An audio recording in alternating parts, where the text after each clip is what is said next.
बांग्लादेशी घुसपैठ को देखते हुए असम सरकार ने नया एसओपी लागू किया है।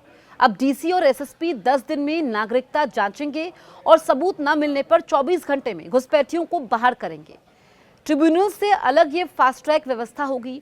असम कैबिनेट ने मंगलवार को एक बड़ा और ऐतिहासिक फैसला लिया। राज्य में नए स्टैंडर्ड ऑपरेटिंग प्रोसीजर यानी कि एसओपीज लागू कर दिए गए हैं, जिनके तहत अब ये तय करने का अधिकार सीधे डीसी यानी कि डिस्ट्रिक्ट कमिश्नर और एसएसपी के हाथों में होगा कि कौन गैरकानूनी घुसपैठिया है और किसे राज्य से बाहर किया जाए।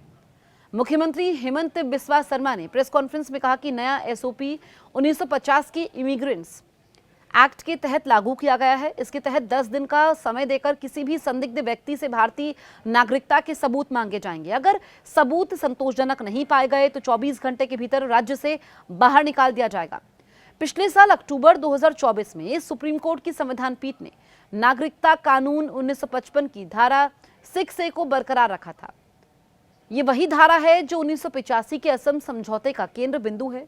कोर्ट ने साफ कहा था कि असम सरकार चाहे तो 1950 का कानून इस्तेमाल कर सकती है।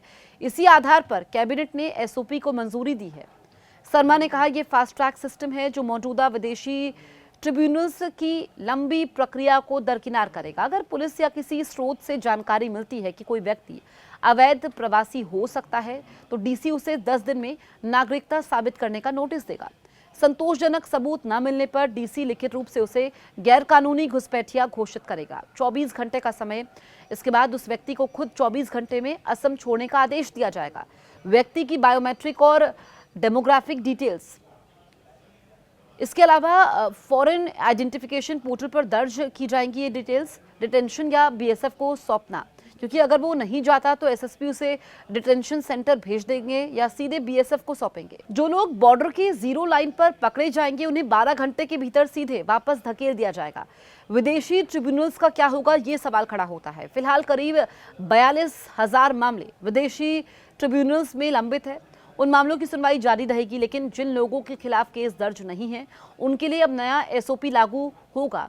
शर्मा ने बताया कि पहले कुल 1,68,000 मामले दर्ज हुए थे, लेकिन बड़ी संख्या में लोग गायब हो गए। उन्हें कहा कि अब इस एसओपी से घुसपैठियों को रोकने में मजबूती आएगी। मुख्यमंत्री ने दावा किया कि अब तक कुल 30,126 बांग्लादेशियों को असम से वापस भेजा गया है, लेकिन बांग्लादेश सरकार ने सिर्फ 466 लोगों को ही स्वीकार किया है, जिन्हें विदेशी ट्रिब्यूनल्स ने विदेशी घोषित किया था।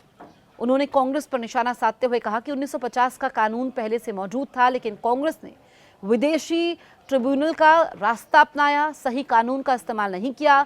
असम लंबे समय से गैरकानूनी प्रवास की समस्या से जूझ रहा है। 1979 से 1985 तक का आंदोलन और उसके बाद हुआ असम समझौता इसी मुद्दे पर केंद्रित था। नया एसओपी सरकार को सीधे कार्रवाई करने का अधिकार देता है, जिससे लंबे कानूनी चक्र से बचा जा सकेगा। सरकार का दावा है कि यह कदम राज्य के मूल निवासियों की सांस्कृतिक और राजनीतिक पहचान की सुरक्षा के लिए लिया गया है। असम में नया एसओपी अब डीसी, एसएसपी ये तय करेंगे कि घुसपैठिया कौन है, तो इससे अब घुसपैठियों की खैर नहीं है।